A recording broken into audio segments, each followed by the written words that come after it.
నిండుకుండ కాదు కనుక తొణుకుతుందది అంత వింత అందులోన ఏమిటున్నది నాలో తెలివికి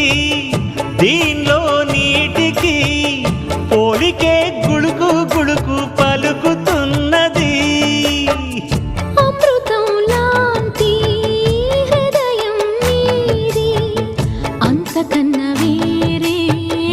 వరమేది అది తెలిసి కూడా కసురుతుంటే నేరమెవరిది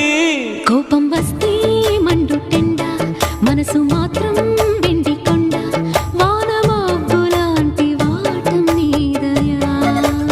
ఏంటో నాకు తెలుసా మంచి చెడ్డ నువ్వు చెబితే నేర్చుకుంటా నిన్ను నమ్మినాను అంతా నీ దయా